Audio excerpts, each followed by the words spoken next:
Today, I finally get my hands on a sensor I've been trying to get for my cameras for a long time. It's not in the camera body I thought it would be in, but I definitely got the specs. Today, we look at the Sony ZV-E1.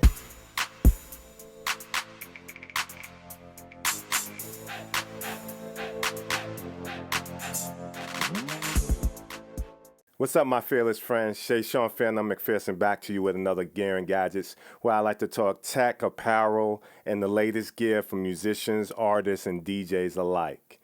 When I do my shows here on the Gear and Gadgets channel, I have a Fuji X-T3 and I have a Sony A7C, which has been taping me for the last two years with the Sony A7C, 3 years with the Fuji X-T3. The Fuji X-T3 is great because it has 10-bit 422. The only problem with it really is the battery life and that it's not full frame. Sometimes the autofocus can be a little bit of an issue, but I love that camera and I have a lot of lenses for it. But because I wanted the full frame look, I moved up to the Sony A7C. And that's been holding me down. When I travel and perform, or when I want to capture myself when I'm DJing, I'd rather bring the A7C because it's very reliable. The battery is excellent. The autofocus is excellent. And it's kind of compact. A lot of times I just stuff it into my jacket. But when I look at YouTube videos, I really love the look of the A7S III or the FX3. So that sensor is in another camera that Sony dropped, and a lot of people already know about this camera, but I had to get my hands on it because I love 4K 120 and I love 10-bit color, and it's finally in a small package with Sony, and I got my hands on it. So I just wanted to show it to you guys and to see if it should be the camera that I keep at its price point. Just looking at it, when I first saw this box, I said, man, this thing is smaller than my A7C. I'm gonna unbox it with you guys now. I have the top open, but I didn't even look at the camera. So let's get into it. So we have the usual paperwork, a strap, and here it is, the Sony ZV-E1. Let's take it out the bag. We also have a battery.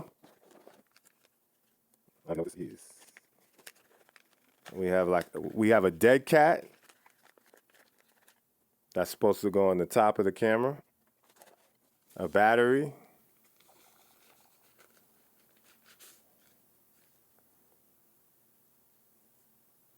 The very excellent Sony battery.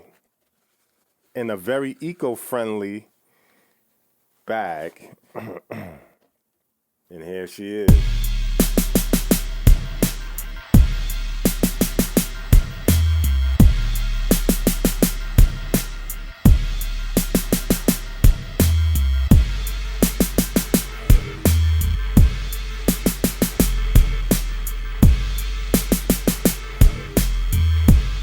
I must say it feels super light even compared to my A7C.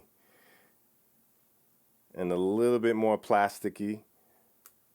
But let's charge this up and see what we can get going. So when you first get the camera on, it's some basic Sony type setups, choosing the language, all the normal type stuff. But what I really liked and I'm not used to is the 422 10-bit. After having the Sony ZV-E1 for a while and shooting a music video with it and also helping my boy out to shoot his independent film with it, I was in a unique position because I was able to tape both the music video and the movie using the Sony ZV-E1 along with my Sony A7C. So you can compare shots, and I really feel you can see the differences between the two cameras, even though the shots aren't side by side and I didn't shoot at the same time with both cameras. It's also important to note that the lens that you use is also very important with giving the shot, and usually I'm using an 85 or a 20mm Sony lens. And here's some of my pros and cons about the Sony ZV-E1. And the first pro I'm going to definitely speak on is price, which is very important. And you're getting a FX3 or A7S3 sensor for way cheaper at $2,200. And the FX3 was recently used for a full-length feature movie, and it costs about $4,000. So to get the same sensor that you get in the FX3 and the ZV-E1 for half the price is already a steal. So to move over to the con, the first con I have is basically that the body is plastic. So it's not as robust, and you can't really take it out in the field and hope that it'll last if you're really putting it through rigor. The plastic body, I feel like if you drop it once, it could really be bad for this camera. But the plastic can also make it lighter. So that might be a pro for some people, actually. And the next pro is the 10-bit 422 that the Sony ZV-E1 is able to do. That really, I really can see that with my eye. And that's the real big difference that I noticed between that and the Sony A7C that I own. It's just like a deeper, rich color. The Fuji X-T3 has that same kind of depth and color, and you can move it around a lot. But to get it in full frame version and to use my Sony lenses with it is really a pro for me. The next con I have for the Sony ZV-E1 is that it only has one card slot.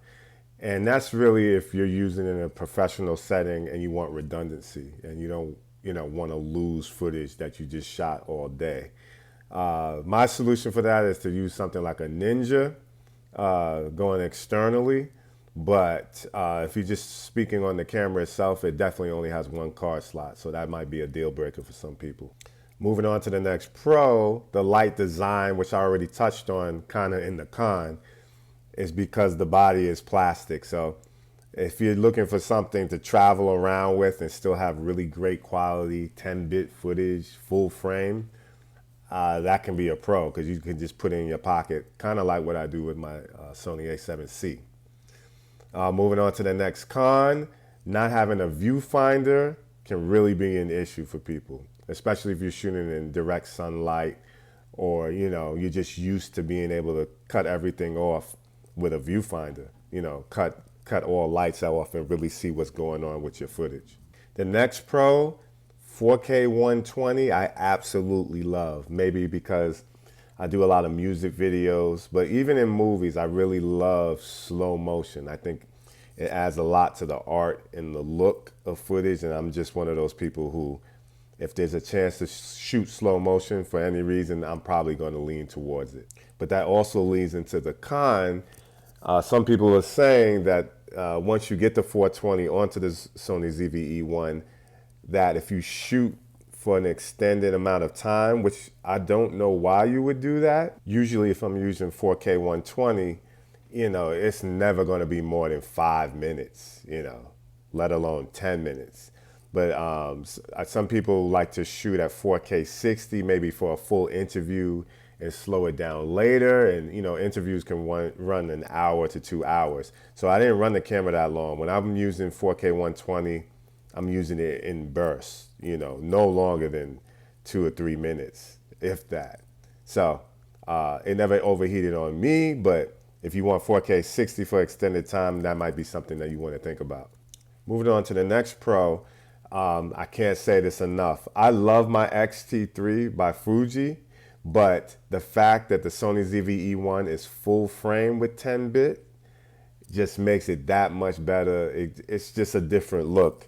And I feel like you can use, Super 35 or other looks for certain reasons.